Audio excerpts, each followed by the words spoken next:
பாபநாசத்தில் புதிய உணவகம் தமிழக பள்ளிக் கல்வித்துறை அமைச்சர் அன்பில் மகேஷ் பொய்யாமொழி திறந்து வைத்தார்.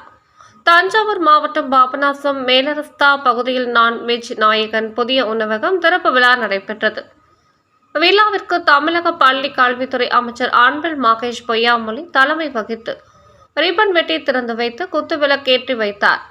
விழாவில் மாவட்ட ஊராட்சி குழு துணைத் தலைவர் முத்துச்செல்வன், கும்பகோணம் மாநகராட்சி துணை மேயர் தமிழழகன், மாவட்ட துணை செயலாளர் துரைமுருகன், பாபநாசம் பேரூர் செயலாளர் கபிலன், பாபநாசம் ஒன்றிய செயலாளர் நாசர், திருப்பனந்தாள் ஒன்றிய செயலாளர் அண்ணாதுரை, அம்மாப்பேட்டை ஒன்றிய செயலாளர் குமார், பேரூராட்சி கவுன்சிலர் பிரகாஷ் குமார் மற்றும் மாவட்ட ஒன்றிய பேரூர் கிளைக்கழக நிர்வாகிகளும் சார்பணி நிர்வாகிகளும் உள்ளாட்சி அமைப்பு பிரதிநிதிகளும் கலந்து கொண்டனர்.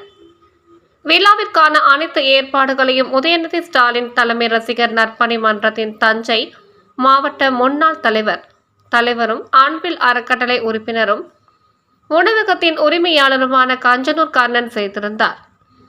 தமிழ்நாடு புதுகை ஸ்டார் நியூஸ் செய்திகளுக்காக பாபநாசம் செய்தியாளர் சிவராஜ்.